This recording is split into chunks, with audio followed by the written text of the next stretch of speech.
Politik bebas aktif adalah politik luar negeri yang pada hakikatnya bukan merupakan politik netral, melainkan politik luar negeri yang bebas menentukan sikap dan kebijaksanaan terhadap permasalahan internasional dan tidak mengikatkan diri secara a priori pada suatu kekuatan dunia. Artinya adalah Indonesia bebas menentukan sikap dan kebijaksanaan terhadap permasalahan internasional serta tidak mengikatkan diri secara a priori pada kekuatan dunia manapun. Secara bersamaan, Indonesia juga turut aktif berpartisipasi dalam menyelesaikan konflik, sengketa, serta permasalahan dunia lainnya sebagai tujuan kemerdekaan, perdamaian abadi, dan keadilan sosial. Sebenarnya, dulu Ukraina rapat dengan Rusia. Namun, pemimpin Ukraina yang sekarang lebih dekat ke barat dan ingin menjadi bagian dari NATO. Padahal, ketika Perang Dingin terjadi, sebelum 1990, orang-orang Ukraina dan Rusia bersatu dalam sebuah negara federasi bernama Uni Soviet, negara komunis yang kuat di zaman itu. Uni Soviet setelah Jerman kalah dan Perang Dunia II selesai, memiliki pengaruh di belahan timur Eropa. Tak heran jika negara-negara di benua Eropa bagian timur juga menjadi negara-negara komunis. Pada 1991, Uni Soviet dan Pakta Warsawa bubar. Di tahun yang sama, Ukraina memberikan suara untuk memerdekakan diri dari Uni Soviet dalam sebuah referendum. Presiden Rusia Boris Yeltsin pada tahun itu menyetujui hal tersebut. Selanjutnya, Rusia, Ukraina, dan Belarusia membentuk Commonwealth of Independent States. Namun, perpecahan pun terjadi. Ukraina menganggap bahwa CIS adalah upaya Rusia untuk mengendalikan negara-negara di bawah Kekaisaran Rusia dan Uni Soviet. Pada tahun Mei 1997, Rusia dan Ukraina menandatangani perjanjian persahabatan. Hal tersebut adalah upaya untuk menyelesaikan ketidaksepakatan. Rusia diizinkan untuk mempertahankan kepemilikan mayoritas kapal di Armada Laut Hitam yang berbasis di Crimea, Ukraina. Rusia pun harus membayar Ukraina biaya sewa karena menggunakan pelabuhan Sebastopol. Hubungan Rusia dan Ukraina memanas lagi sejak 2014. Kala itu muncul revolusi menentang supremasi Rusia. Masa anti-pemerintah berhasil melengsarkan mantan presiden Ukraina yang pro-Rusia, Viktor Yanukovych. Kerusuhan bahkan sempat terjadi sebelum berdamai di 2015 dengan kesepakatan Minsk. Revolusi juga membuka keinginan Ukraina bergabung dengan Uni Eropa atau UE dan NATO. Ini mengutip Al Jazeera, membuat Putin marah karena prospek berdirinya pangkalan NATO di sebelah perbatasannya. Hal ini juga didukung makin eratnya hubungan sejumlah negara Eropa Timur dengan NATO. Sebut saja Polandia dan negara-negara Balkan. Saat Yanukovych jatuh, Rusia menggunakan kekosongan kekuasaan untuk mencaplok Crimea di 2014. Rusia juga mendukung separatis di Ukraina Timur, yakni Donetsk dan Luhansk, untuk menentang pemerintahan Ukraina. Mulai panas sejak akhir 2021, isu serangan bergulir sejak November 2021. Sebuah citra satelit menunjukkan penumpukan baru pasukan Rusia di perbatasan dengan Ukraina. Moskow diyakini Barat memobilisasi 100.000 tentara bersama dengan tank dan perangkat keras militer lainnya. Intelijen Barat menyebut Rusia akan menyerang Ukraina. Di Desember, pemimpin dunia seperti Presiden Amerika Serikat, Joe Biden memperingati Rusia tentang sanksi ekonomi Barat jika menyerang Ukraina karena laporan yang semakin intens soal militer di perbatasan. Sejumlah pemimpin Eropa seperti Presiden Prancis Emmanuel Macron dan Presiden Turki Recep Tayyip Erdogan juga turun gunung menginisiasi negosiasi antara keduanya. Di sisi lain, Rusia juga mulai melakukan latihan militer besar-besaran sejak awal Januari 2022. Semua angkatan laut dikerahkan. Latihan ini juga dilakukan di darat. Rusia bekerja sama dengan Belarusia, tetangga dekat sekaligus sekutunya. Rusia yang cemas ke NATO, Rusia membantah akan menyerang kala itu.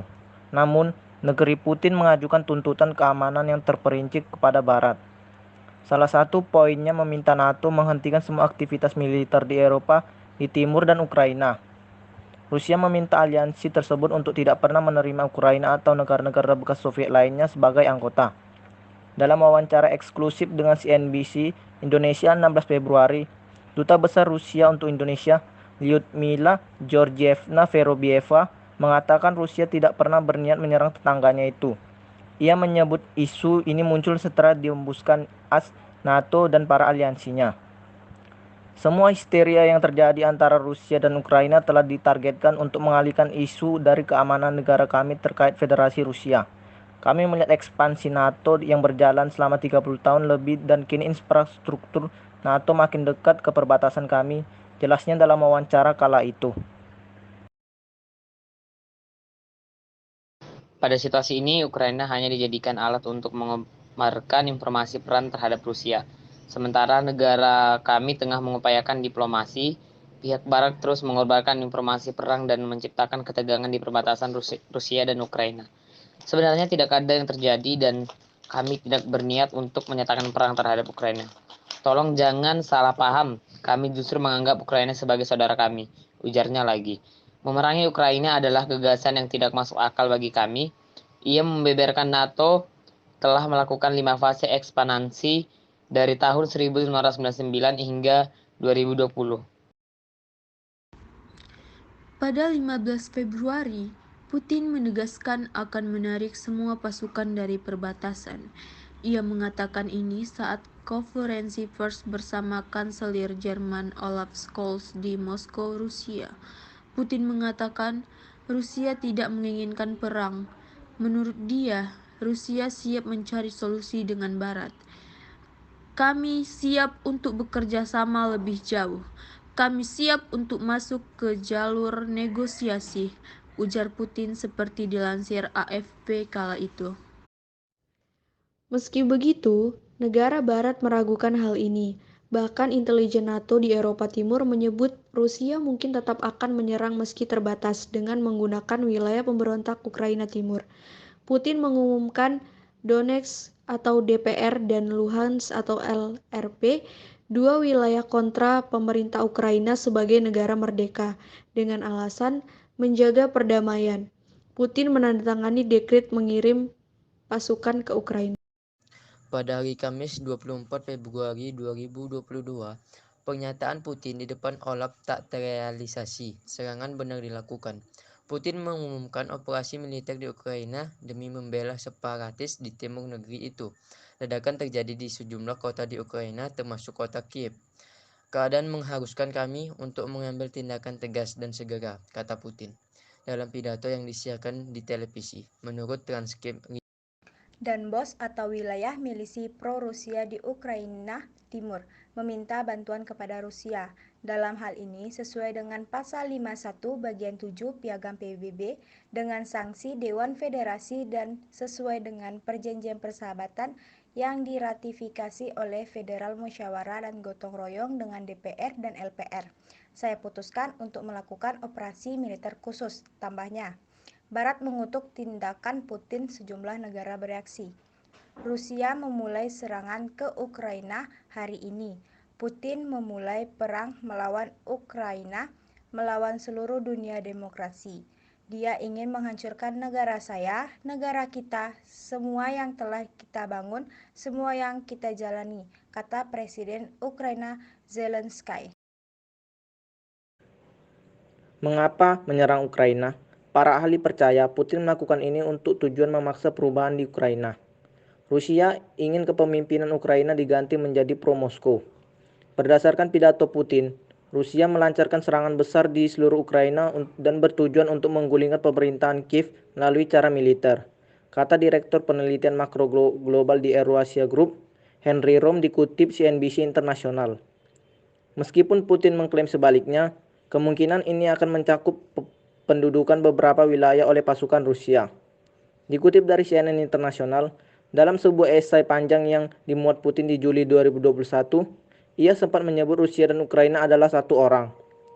Barat telah merusak di Ukraina dan menariknya keluar dari orbit Rusia melalui perubahan identitas yang dipaksakan. Tulis media itu menggambarkan tulisan Putin.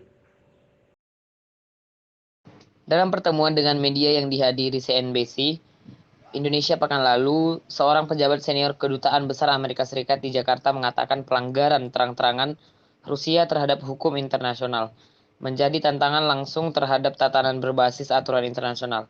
Ukraina sendiri merupakan anggota PBB yang artinya negara merdeka atau berdaulat.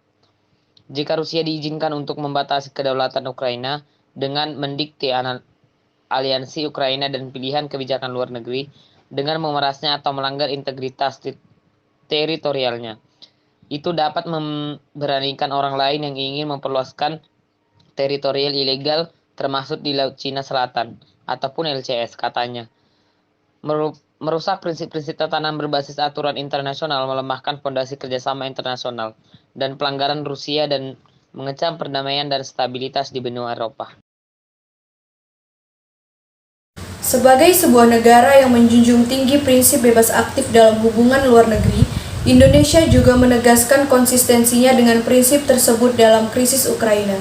Prinsip bebas aktif yang dijunjung Indonesia tidak identik dengan sikap netral, melainkan bebas bersikap sesuai dengan kepentingan nasional.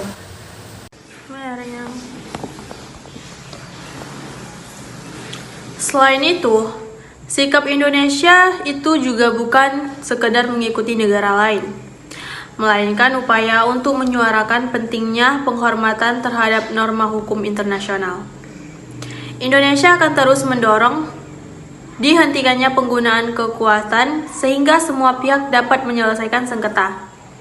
Indonesia juga menilai bahwa langkah terhadap situasi di Ukraina saat ini adalah dengan deeskalasi sehingga proses perundingan dapat berjalan lebih efektif dan memungkinkan dibukanya jalur kemanusiaan.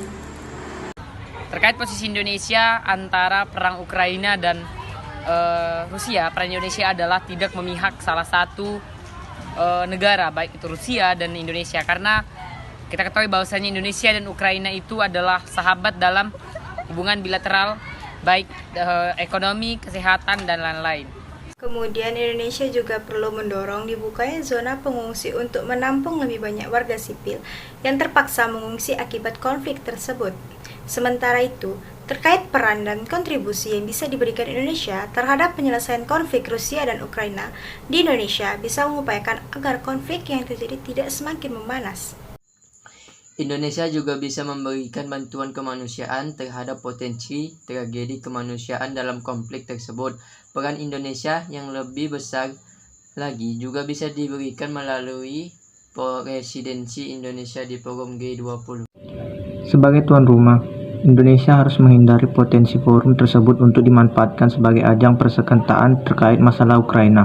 Tugas Indonesia sesuai konstitusi, sesuai dan amanat adalah mendorong agar isu-isu dunia ketiga tetap bisa diselesaikan dalam forum G20 dan forum tersebut banyak menyelesaikan masalah yang dihadapi negara dunia ketiga.